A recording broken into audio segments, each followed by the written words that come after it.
I'm Al McFarlane. Welcome to Conversations with Al McFarlane. Glad to be here and glad to have you along. On Wednesdays, we talk about business and economic development in our community. And I'm glad to have here a friend and leader in the space of business development, Brandon Champeau. He is a vice president of United Properties. And we're talking again, we've done this before, about the Upper Harbor development in North Minneapolis. We're also going to be joined, I think she's in the back room, by Dana Frank. Dana Frank is president and CEO of First Avenue Productions, the famed institution, First Avenue, world renowned, and a powerful and wonderful organization. Brandon, good to see you. First of all, how are you? I'm doing well. How are you doing? I'm doing good. It's been a while since we've talked, and it's always cool from my point of view to connect with you and to get an update on what's happening with the Upper Harbor Terminal project. And let's start as though we hadn't talked before and give our listeners and viewers kind of a Upper Harbor Terminal 101. And so, we have our local audience here with the McFarlane Media Dashboard, but we also have a national audience through Black Press USA. That's the Facebook page of National Newspaper Publishers Association. And to those who are listening either on Facebook locally or regionally or nationally, we welcome your questions, your comments, feedback from you. We enjoy creating a platform for what we call robust discussion. So, Brandon, 101, what's the basic story? Sure. Upper Harbor, it's a 48-acre site on about a mile of riverfront near North Minneapolis or in North Minneapolis along the Mississippi River. It's a site that's historically been geared more towards industrial use, especially over the last 50 to 100 years. It's been a terminal for water freight and other things coming into the city.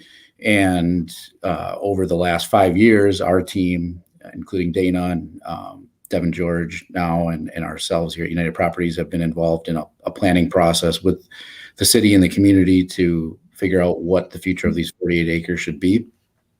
And generally speaking, the plan that we are working through right now, or the plan that's in front of the city, hopefully for approval in the next couple months, it includes really, I would say, a balanced mix of places to live, which will include affordable housing and some affordable home ownership options, places for a community, which will include a new park, a community performing arts center, a health and wellness center, and then places for jobs, which will include commercial space, ground floor space that could be retail or other things, as well as manufacturing and production type of space. You're the lead developer.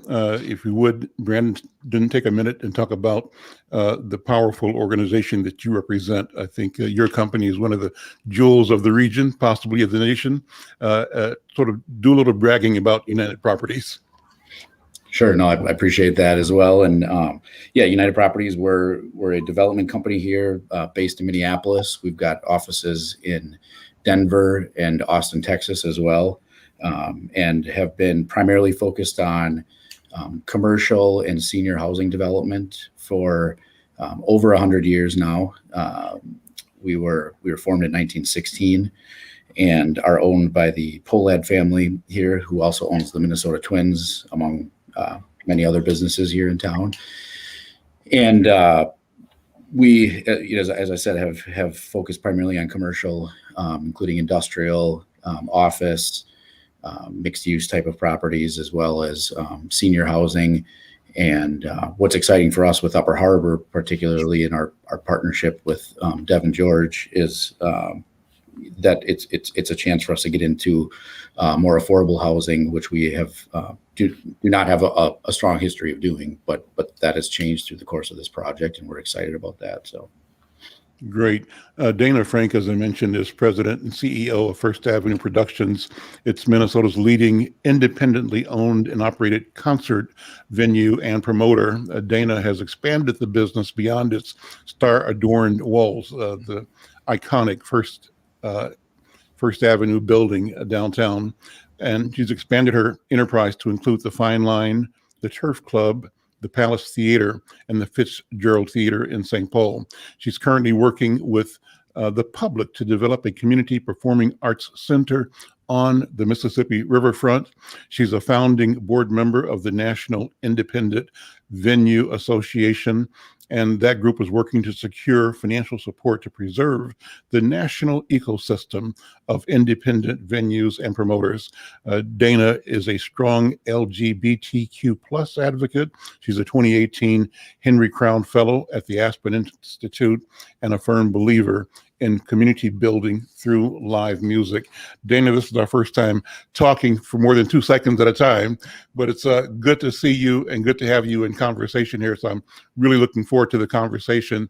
And I want to thank you for being here. I'm glad that you are working with Brandon and the community to create marvelous opportunity, I think, to reimagine what community can be and what it will become if everybody at the table is at the table. Let me introduce you both to my colleague, Brenda Lyle Gray. She writes the stories, so she's my collaborator here in Conversations with Al McFarlane. She's out in New Mexico, I think.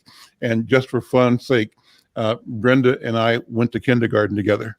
And we're both in our 70s now.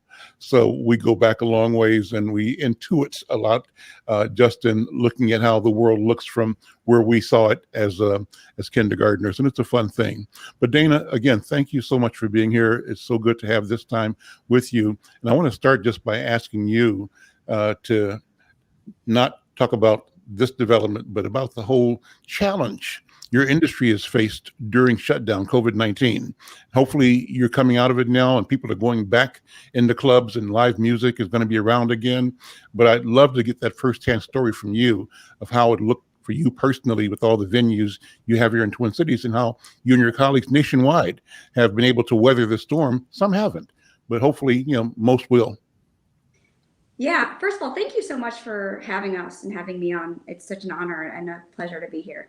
Yeah, COVID was certainly, completely unexpected. Felt like it came out of nowhere, and hopefully we won't have to go through anything like this again. We were shut down. All of our businesses are, they're public gathering spaces. Our business model kind of revolves around putting a bunch of people into a small space and having these communal experiences and giving people those moments that really make life worth living and those like magical experiences and the best times of their lives. And so when you have a disease and the only cure for it is, social distance or physical distance, well, our business can't operate. So we, sorry, I have a no problem. But so we, went from, being totally fully operational from, 100% to zero in the course of about 6 hours. Even on that day on Friday, March 13th, we had bands already loaded into the Fine Line, and we had to, we were watching the city and the state and how what mandates they would come down, and finally just canceled everything about 6 o'clock on Friday, March 13th. And we thought it might be a couple weeks. No one really knew what the disease was at that time. Mm-hmm. And we thought wash your hands and clean surfaces really well. That'll solve it. And that obviously wasn't the case. So when it looked like drink some bleach, right? Yeah. No. So we really, our business is pretty heavily centered around the spring and the fall. So we're like, okay, we're going to lose our spring, but we'll be up by the fall and we'll take the hit. And then when it started to look like we were going to lose our fall. That's when the industry really came together and pulled together and said, okay, we need some government assistance because either all of us survive this or none of us do. Because also at that time, the bank stopped lending. We had all of, the cash flow is kind of on tickets, on pre-sold tickets. So with all the refunds, it's like all your debt was called all the time and you had no revenue. So we banded together. We did a full 50-state lobbying effort. We managed to secure some industry-specific legislation at the end of the year, thanks to Senator Klobuchar, and have been working with the SBA to try to get it out. But it really was, hopefully we'll never have to go through anything Well, like this again. what you did, to your credit, Dana, is rallied colleagues in the industry nationwide, and I think you came up with a national response that really, you're exactly right. Either you save the whole industry or everything goes, and I think you all rose to the occasion and you were successful. The government and industry and the public, I think, heard you and understood you, and all things aligned themselves properly for some support to come that was needed, but also necessary and appropriate. That's what I think. I don't know. That's probably what I'm most proud of, honestly. Mhm. At a time when we could have had members who just said screw you to public health and opened. We were able to convince people, no, like, health comes first. Always at the heart of this, there was a public health crisis, and we had to be closed to protect public health. We never argued against that. We never once were arguing to be able to open earlier. And also at a time when our industry really could have fractured, and it could have become like, acquisition, acquire. I want my, competitor to go out of business. Mhm. We really did the pro competition measure, and we all fought for each other. So, if anything, that lasting legacy, thank you for recognizing that Certainly, hopefully that will be certainly. the lasting legacy of the effort. And Brandon, I wanted you to, and this is not really on topic, but I think it's just something of general interest, to talk about how something as massive as the pandemic affects your industry. I know that you've got major projects underway around Twin Cities, and it seems like they're still going on, but I wonder, what kind of impacts did you experience either in the planning or the execution of the development calendar that your company has pursued here and in other markets around the country? Yeah, it really impacted the different product types that we develop differently. We've got a lot of senior housing that we own and manage with partners, and there was a lot of concern about what could happen to senior communities, especially early on, like Dana just said, back in March, April last year, where none of us really knew what the full impact was going to be. We were, very concerned about keeping our senior residents safe, and we were very fortunate to have done that with, very little sickness, and now I don't know the numbers off the top of my head, but I believe most of our senior residents have been vaccinated, and so we were able to get through that. But it certainly slowed down new senior development, because again, we didn't know if this was going to be a 6-month thing or a 1 year or a 6-year thing, and so we put a number of senior projects on hold last year, but those are starting to ramp up again, and we're still, I think, kind of feeling what the impacts will be on the office sector. A lot of us have gotten used to working, from our bedrooms or basements or wherever we have been. And I'm back in the office here downtown, and have been coming back in much more regularly the last couple of months. But I think, all companies are still trying to determine what the future of work is, and how much they need employees in the office versus doing work at home. So I don't know if we've seen the full, the kind of full impact of that yet. One thing that we did not see any negative impacts to, I would say, was the really in the industrial sector. I mean, all of us, again, changed shopping patterns significantly, and, ramped up our e-commerce buying, and it forced retailers to really scramble and get those strategies figured out. And so we've seen a ton of impact, or a ton of demand on the industrial sector for companies looking for warehouse space, manufacturing production space. That there was a very small kind of pause on that business, and then it quickly ramped back up. So hopefully we're in for a good ride. Broadly across the economy, things will be different. I think different in a positive way. I look at the challenges delivered to us, the requirement that we rethink and retool that came from COVID-19, but also the George Floyd pandemic, I'll call it, where our communities and neighbors and families begin to look differently at what accountability is. And I think all that goes into an equation that requires and enables us to reimagine a future that is going to be accessible and equitable and I think, bountiful for more people than before. That's what I think. And I think that's why your project is significant and the timing is perfect, because you're developing a model that's inclusive at its core. When I was at one of the early introductions to your project from the city of Minneapolis, I think you were at the meeting, Brian, the city planner who was involved in the project declared that this project is being looked at through a lens of equity. I'd not heard that language before, coming from a city official declaring equity is at the core. So let me ask both of you to talk about how equity shows up and in your vision, in your version of the story. Brandon, we start with you, and then Dana, jump in wherever you want to. This is informal, unscripted, and it's like us talking to each other, but the whole world is watching, and it's fun this way. Brandon, go ahead.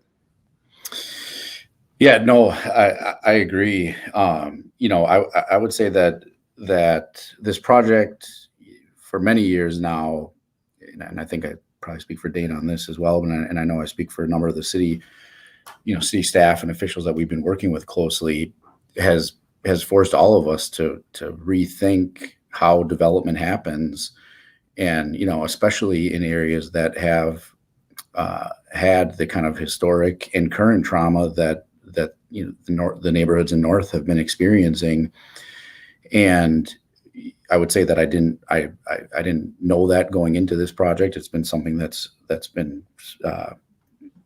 required drinking from a fire hose and learning and really trying to understand. But for me, equity in development really comes down to having community partners and community members at the table with us every step of the way. We don't typically do that. I mean, a lot of projects, and I'm not just speaking United Properties, I'm just speaking of the development industry in general.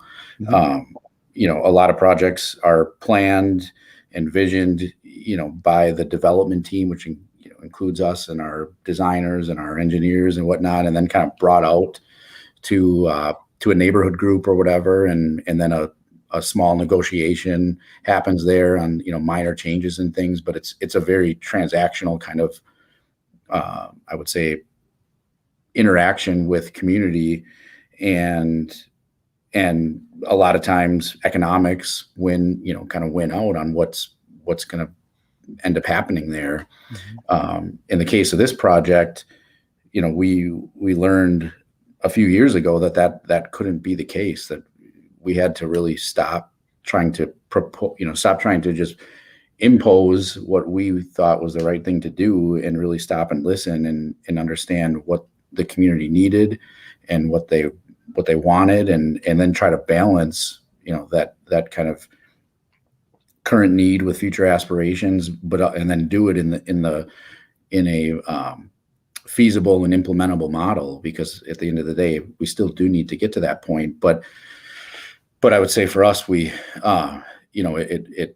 the project changed, and I would say my definition of equity in development really changed when we started bringing community members into the planning process, and bringing partners in who understood and had the background that I didn't have personally. And until that happened, I think there's a reason why we were sort of spinning our wheels for the first couple of years on this, in my opinion. So, Dana, jump in from your point of view. How does equity appear? And I'd love to know how the First Avenue organization connected with Brandon and United Properties and other elements of community to move this idea forward. Yeah, so I mean, much like Brandon just described, I think this project really evolved given community feedback and partnerships, evolving over the past 5 years or so. And it certainly doesn't look anything like the initial RFQ response we submitted. And it's been just really the most, humbling and amazing experience. And it's been really just a highlight of my life to be involved with. So, how equity shows up, how I think about it is, we really took a look at this amphitheater from every dollar in and every dollar out, and said, okay, how do we use those revenue streams and those expenses to benefit direct and current Northside communities. Knowing that a huge fear was gentrification, we said, okay, we want to build this so that it's inclusive and it's welcoming and it's benefiting the current Northside residents. And so we took a look at, literally every dollar that came in and said, okay, how do we direct that to Northside? And said, oh, wow, there's an amazing emerging Northside food ecosystem. Well, we're going to have hundreds of thousands of people coming to this site. The one thing every new business or every entrepreneur needs, after space is customers. We're like, okay, so how do we introduce the city people that might be coming here to see music? How do we introduce them to these awesome food vendors? And maybe they can discover businesses that they'll then continue to spend their money at even after the day of the show. Okay, well then, tickets. So we can't, music is subjective. I wish I could sit here and promise that every single band coming to this amphitheater is going to be beloved by every single person. Like, it's just, you can't, Not going to happen. it's just not going to happen. I really, I'm proud of our First Avenue and Palace and Fitz lineups. There's something for everybody, Yeah. but not everything is for everybody. So Right. we're like, okay, well, knowing that there might be some music here that people don't like, but how can we make sure that every single person coming to this site is giving money to the community? So we put the ticket fee on. And then we took it a step further and said, okay, well, we're First Avenue, we're local, we're downtown, we've been downtown for 50 years, but maybe we're not the right people to determine what the public programming should be and what the right music is for current Northside residents. So we're just going to direct that ticket fee to an organization that can fulfill it and make the programming, the free public programming, welcoming and inviting to Northsiders. So then you look at money out. So we're like, okay, all of the employees that we hire, how do we make sure that we're, not just promising zip code priority hiring, but we're actually going to find people and build the capacity of people in the neighborhood to fill these jobs. So we started, right before COVID, like a career pathways program. We're like, okay, we're going to have, probably 50 to 100 prevailing wage, stagehand, union jobs. But how do we make sure that the current Northside is trained? So we're going to start building the capacity now, potentially 2 years before it opens.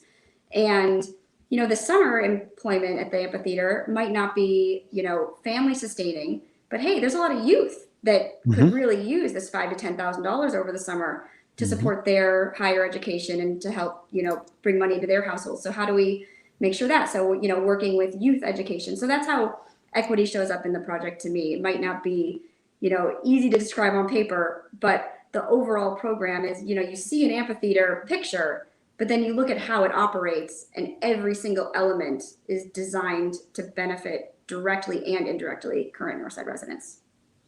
So amphitheater says outdoors to me. What's the year-round entertainment value and proposition your program offers? Yeah, so it's in the state bonding requirement that it is 4 season. So, but that's also one of the things where we're going to work with the community. What is most valuable? How do we use this space to complement current Northside assets? We don't want to recreate, right? So like, you have an amazing Capri Theater that just went through a capital campaign and renovation. We don't need another Capri Theater on this site. So we're going to work with the community, say, okay, what are the late fall, winter, early spring needs?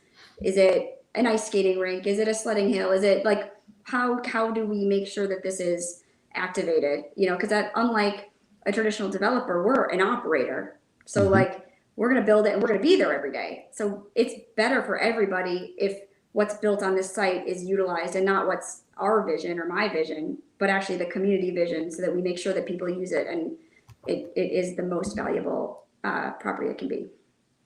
Brandon, you all are inviting the community to give comment. You've got I think an event or a period of comment, Terry, coming up. Talk about that. I know you're running ads in my newspaper for the past month. Thank you for the business. I think it's the right thing to do. Do more. And we appreciate the chance to partner with you and to serve your intent to ensure that our people get the information. But what is the phase right now that you're in that you're asking people to respond to? Yeah, so since early June, we've had what we are calling a community partner, community entity expression of interest document that is on the City of Minneapolis's website for the project. And this this came out of the planning process that we've been involved with for the last couple of years with the UHT CPC, which is the Collaborative Planning Committee that we've been working with, which is a dedicated group of community leaders and members that have really put countless number of hours into this project for 2 years now. And what they essentially asked us to do was to, as part of this discussion around equity, making sure that once that committee disbanded or was no longer kind of at the table with us, they wanted other community partners to be there. And so we are actively seeking those partners right now through this expression of interest process. And the goal here is to find really help us find partners to fill a couple of key roles. One, as Dana mentioned, is a group that can take these, what we're calling community funds, the First Avenue ticket fee. Also, what we're working through, it still has to be approved by the city, but there will be annual ground lease payments that are made for all the projects that are here. Instead of us acquiring the land, we'll be making a payment to the city every year to kind of continue to operate our buildings on that land. And this group would also be responsible for making recommendations to the city on where to direct those funds. Again, this is something that still has to be approved by council, but normally we would just pay those funds and they'd go to a city general fund or whatever. But the CPC has recommended that those funds be redirected back into community initiatives, particularly around anti-displacement and gentrification efforts. So that this community fund manager would be responsible for helping make recommendations on that, in addition to deploying the funds that Dana will be generating from the CPAC into local programming and things. And then we are also, it could be the same group that does the fund management, but Dana mentioned, having a community partner that helps with that local programming, and on those local programming nights, when First Avenue isn't the operator of the facility. So that's another key role that we want to fill. And then the third is what we're calling a private development real estate partner. And that could be a group that eventually owns parts of the project or buildings in the project. It could be a group that helps us program and lease those spaces to make sure that we're not just putting in any typical tenant or whatever, that we're being active in seeking community tenants and putting in the type of tenants that the community wants to see there. So that group could be at the table to help us with that. And then if a group, understanding that real estate investment takes millions of dollars, or in the case of this project, hundreds of millions of dollars to actually get it to the finish line, and knowing that that takes a lot of financial capacity. We do or are going to leave open the opportunity here for a group that may not be able to come in and just be the owner right away, but could be a potential joint venture partner with us, and maybe would have the option of acquiring parts of the project in the future or whatever. But the idea being that long term, there is an opportunity or multiple opportunities for community owned or community led organizations to be the owner of everything in this project. So that's what we're trying to seek right now, our partners to help us with that. And we've had a lot of interest. I mean, we've had interest throughout this process from nonprofit organizations, corporations, and others that have reached out and asked for help, ways to help. And so we're kind of using this process as a way of consolidating all of that interest, and then trying to figure out who is the right groups to bring to the table for these different parts. One thing we can do now is let people know, if you're listening or watching this, how you can plug in. If you're going to express your interest, what should they do?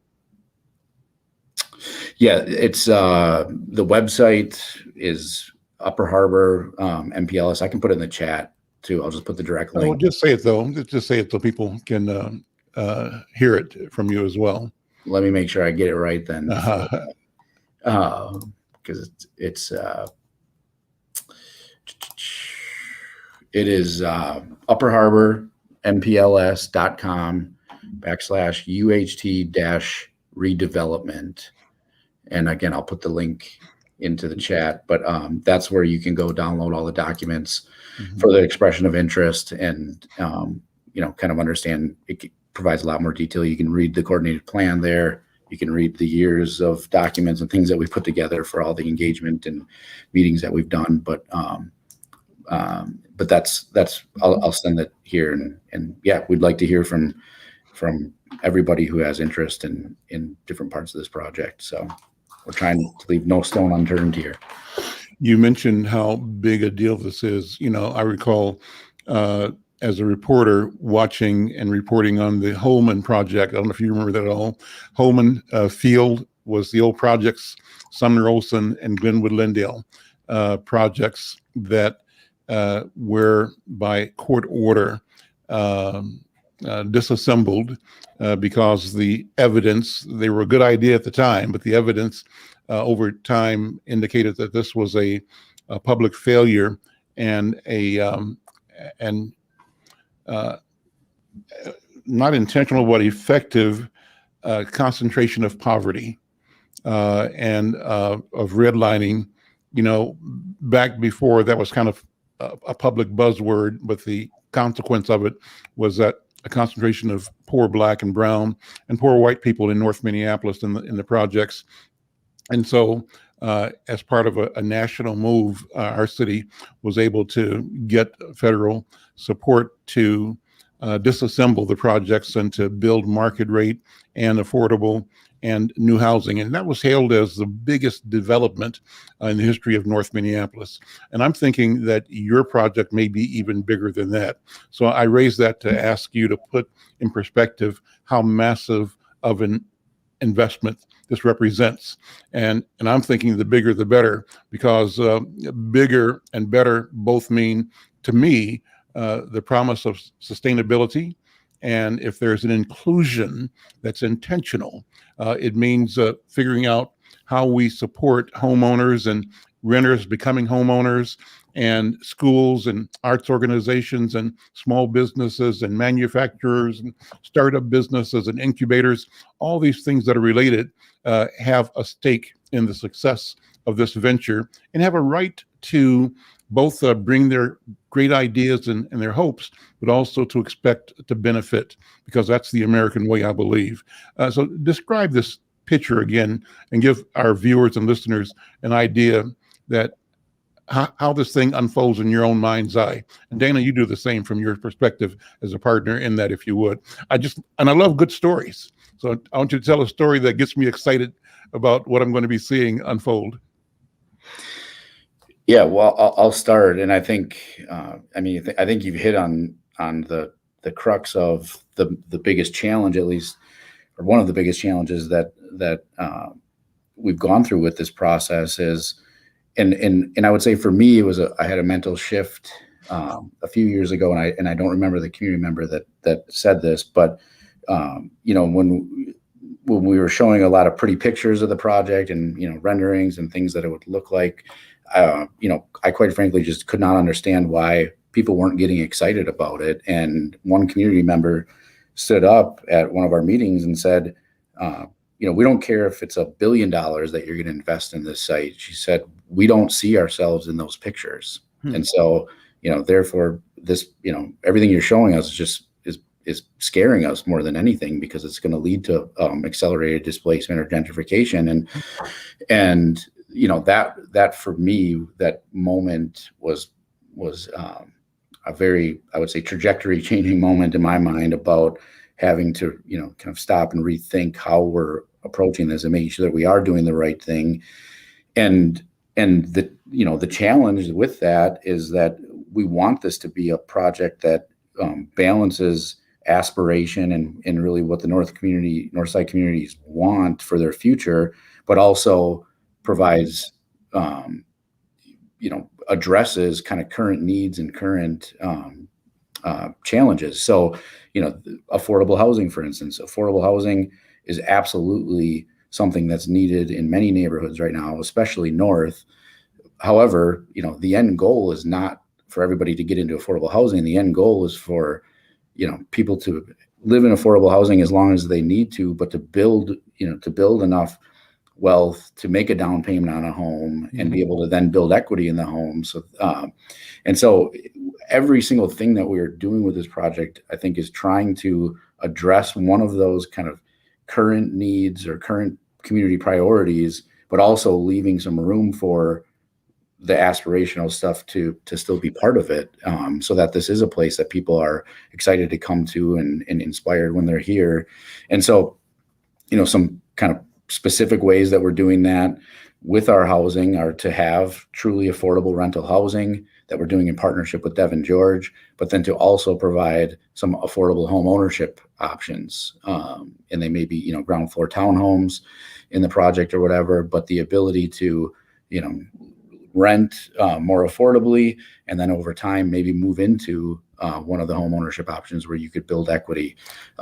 When we think about the commercial spaces and who will occupy those spaces, we could just put a company in that will, promise to hire, 25 people, 50 people, 100 people, whatever it is out of the neighborhood. And those are great jobs, hopefully, high paying living wage jobs.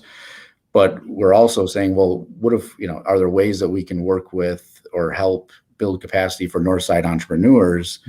Because a Northside entrepreneur is going to hire exponentially more people, than maybe one company just moving in and taking that space. And so how do we create access and resources and things for entrepreneurs to come in here so that they can grow their businesses and hire more Northsiders? And, then it's not just, hey, we created 50 jobs on this site. It might be we created 500 jobs by helping, business owners expand their business. So, it's about really rethinking kind of every single part of the project, the land use, the program, the how the who will occupy these spaces, and then what benefits they're going to provide back to the community, and trying to make all this tie in a way that, like I said, addresses a current need, but also creates an opportunity for a brighter future and those aspirations to be part of it as well.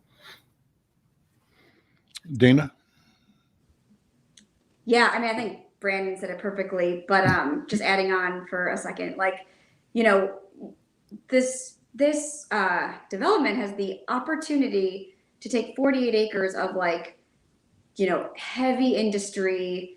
Right now it's trucks and it's gravel, and that's about what's there, and to turn it into this not only green space, a public space to come and actually enjoy the river, in the neighborhood in which you live, to not have to travel out to always do awesome things, but it's an opportunity to go down to the river, to fish, to picnic, to have amazing recreational experiences, but also really a launch pad. So any kid or any person from North with a dream can use this development to test it out and to make their dream happen. It has all of the elements. It's got the space, it's got the customer base, it's got the public and private investment. And so really, I think if it were a complete success, if, there's, 100 entrepreneurs who maybe have an idea, but don't know how to realize it, or don't have those assets, or, maybe they have space, but they can't seem to get the customer base or people to actually come and try it. This development kind of offers the perfect combination of resources and assets to really take ideas and dreams and turn them into reality. What's your background, Dana? And tell me something about First Avenue's background.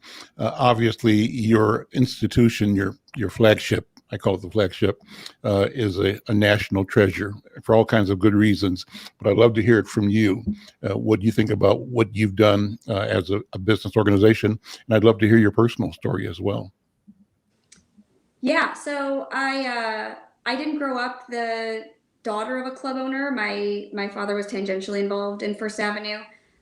He kind of assumed ownership and then got sick. And my background is in TV and film production, like an art school dropout. And so I was a development production executive at VH1, and my dad got sick, and I came home, and it was right, in the middle of opening the depot. So I had no real hospitality experience, but had to open this restaurant and just kind of learned everything on the fly. And, growing up, I always loved. And for people that don't know, it's called the depot. It was the old bus depot, right? Yep. Yeah. Yeah. First Avenue the building was built in 1937 as the Greyhound bus station. Mhm. And then when Greyhound moved it across the street in 1967, it kind of sat there empty for a couple of years until Alan Fingerhut, I think, drove by and was like, hey, this would make a cool club. It was around the time of like the Fillmore and Bill Graham and kind of live music as industry was starting to pop up. And so I started operating First Avenue around 2010 and just really fell in love with it, fell in love with the people, the local music scene. You know, we kind of pride ourselves on, you know, either adding local openers to the touring acts and giving Mhm. our local musicians a launch pad by either connecting them with national agents and managers or trying to get them radio play and trying to like really build up the local scene, which we have, you know, for decades. And Minneapolis is one of the most consistently highly rated music scene in the country outside of LA, Nashville, and New York. And so that was really our ethos. So we're, you know, committed. We like to be able to take an artist's career from their very first show in town all the way up to the Palace Theater at 2,500 capacity. We do the outdoor shows at the Surly Festival Field, and we, you know, started learning how many Minnesotans in summer want to be outside and how magical that experience of live music and, you know, friends and community can be. You have any favorite musician or artist stories, things you're dying to tell somebody that you saw or heard or experienced? Let's see. Well, we're rebuilding our green rooms right now, but before the green rooms had bathrooms, Tina Turner was playing.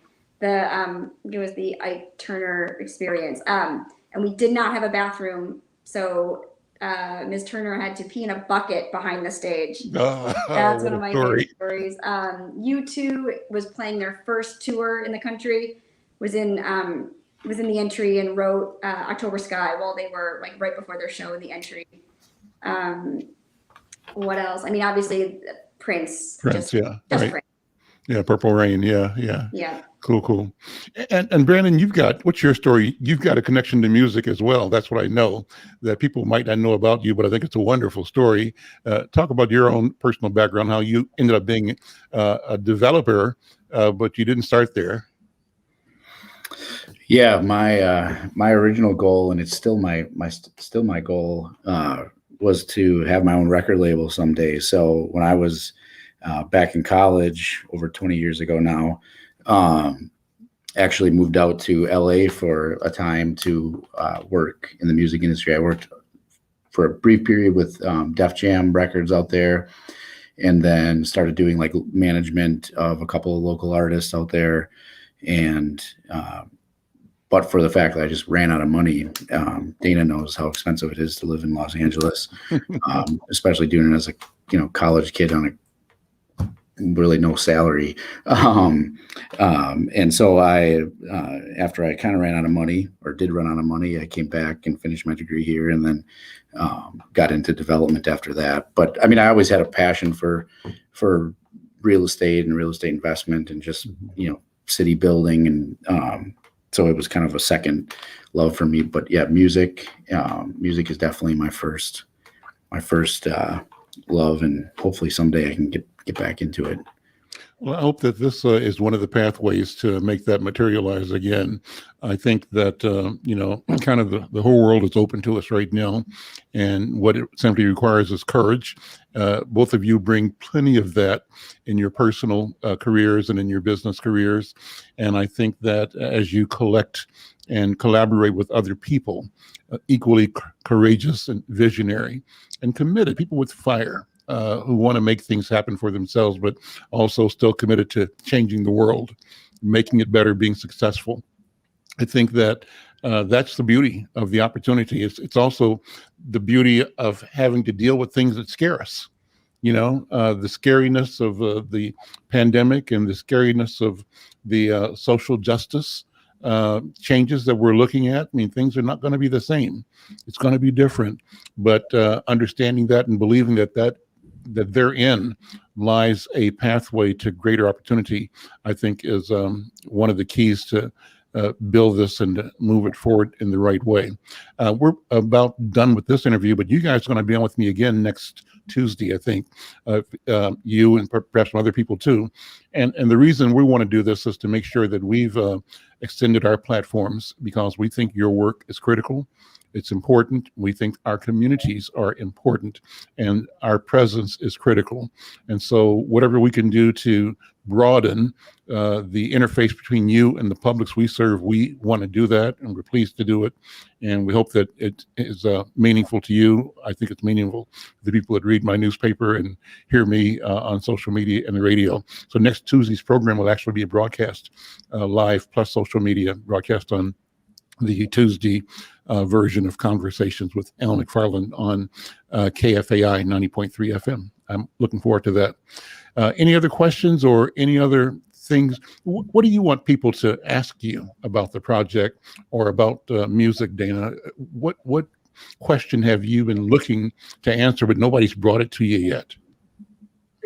Oh, I can't think of a single question that hasn't been asked, but I think the ones that really, like that Brandon mentioned, there were a couple from the early community meetings that really led I should not even us, but led the project to be reframed, that were really pivotal and really key. And those are my favorite, the ones that really challenge you and make you look at the world, in a different way, in a better way, a more progressive way, but I just, if anything, I hope people, close their eyes and imagine a world where this live music exists, for free, inclusive, community focused and minded, and imagine a time that exists for Minneapolis. And I think you won't be able to imagine Minneapolis without it. And so that's kind of the questions I hope leads to of like, okay, how do we make this better? What improvements can we make? What else can we do to make this, function the way that it needs to function for the community?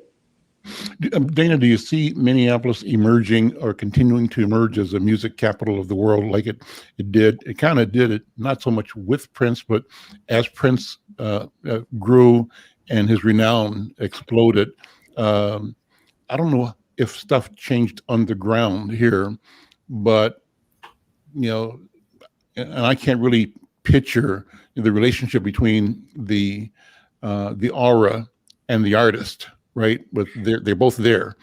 How do you see Minneapolis happening? Because is there a sense that things died down after Prince died, or things just took a different direction? What do you see coming out of our community in the future, arts-wise? Yeah, I mean, it's hard living in a world without Prince, right? I didn't really know him personally, besides a couple like short meetings, but like I miss, knowing that Prince was out there and existing in the world. And Prince was so. I don't know if there will ever be another Prince in Minneapolis, because he drew people to him, like Paisley, like artists would come, they'd play a show, and then they'd go out there and record all night. And he just had like, he was the artist that he never left. He showed people that like, you can get big and you can stay here. Right. But I do think like, we just had a band in the entry, all local, sold out band, even, with with COVID fears and, confidence issues, like, and there was this opening band named Ev, and like blew everybody away, like a bunch of 18-year-old kids. And it was like that moment where it's like, oh, live music is eternal. Always. There will always be bands up and coming who just like need that one shot, and they need those, 10 people in the audience to tell their 10 friends and to start to build and build a career around these shows. And so what's really unique about Minneapolis is that we always have this amazing creative class. Yep. And I remember Lizzo used to say, like, she was from Houston, but she was on a show in Minneapolis and the energy was so amazing. She's like, I have to move here. And what's really special about our energy here is that people collaborate and they work together.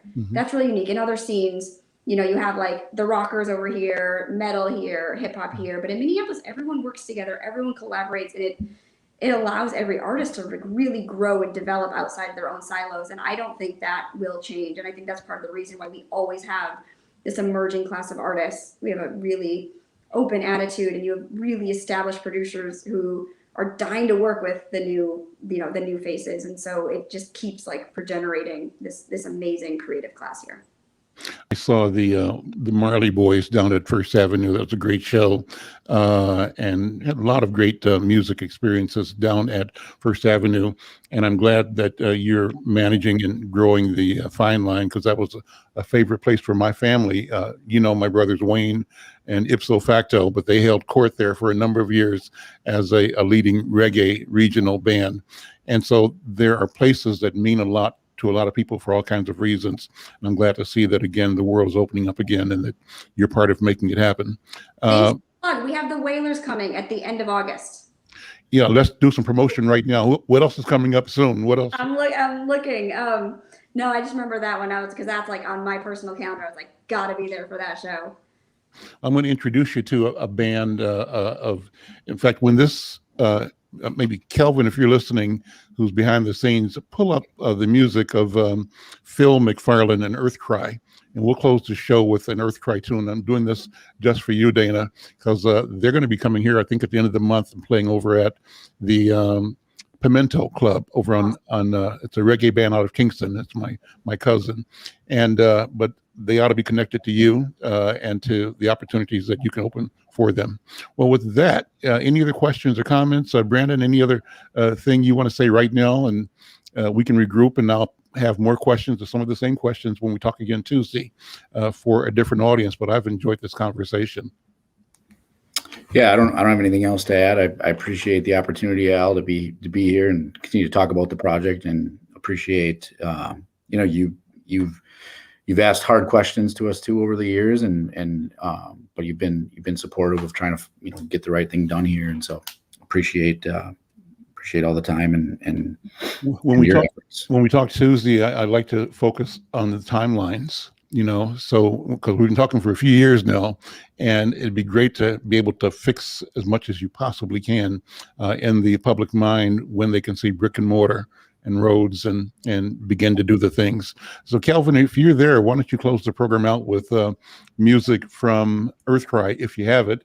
If you don't have it, you can play obviously Ryan, or play Sounds of Blackness. We opened with Gary Hines and Sounds of Blackness.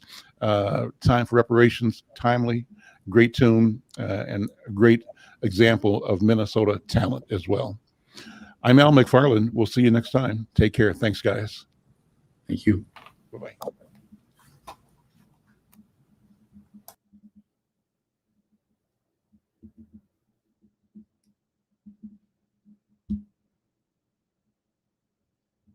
And Brenda, I'm hoping that Kelvin's going to be there to bring the music up, but if not, we can just go ahead. Good conversation. I enjoyed this interview, Brenda, and hope it's good information for you. These are leaders in community, in the business community, and the project we're talking about is a major, massive undertaking. And it's one that the city has said, as I indicated, that will have, from the city's own mandate, equity at its heart, at its core. So they sound serious about it. So they are serious. Are serious, and they're both credible organizations and individuals as well. So I'll tell you what, I don't know if we're going to have Kelvin closing with music, but I'm going to sign off right now. And thank you, Brenda, as always. And thanks to our viewers and listeners, viewers on YouTube. If you like this, subscribe to the channel. Support us by checking us out at Black Press USA, or checking us out on the Insight News or Al McFarlane Facebook pages. We're here every day at 1 o'clock, and we'll see you tomorrow. Take care. Have a good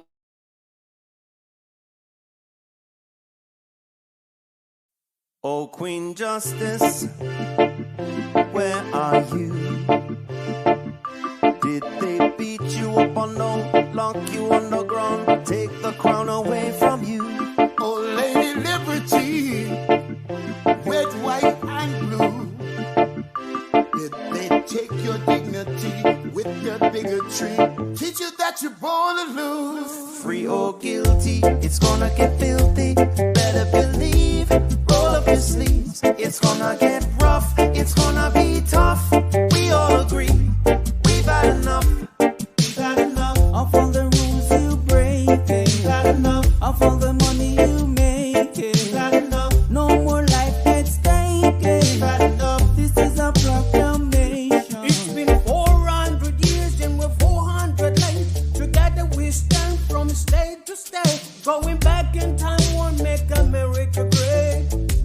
justice now, people won't wait. Action, no more distraction. Every step we take, we gain traction. If it can happen to one, it can happen to all. United we stand, divided we fall. Free or guilty, it's gonna get filthy. Better believe, roll up your sleeves. It's gonna get rough, it's gonna be tough. We all agree, we've had enough. We've had enough of all the rules you were breaking. We had enough of all the money you were making. We had enough. No more life gets taken. We had enough. This is a proclamation. Free or guilty, it's gonna get filthy. Better believe, just roll up your sleeves. It's gonna get rough, it's gonna be tough. We all agree, we've had enough. We've had enough of all the rules you're breaking. We've had enough. All the money you're making. We've had enough. No more life gets taken. We've had enough. This is the proclamation. We've had enough. Trayvon Martin and Tommy Rice. We've had enough. Michael Brown and Eric gonna pay the price. We've had enough. Philando, Breonna, George Floyd. What? We've had enough. So many gone. How can we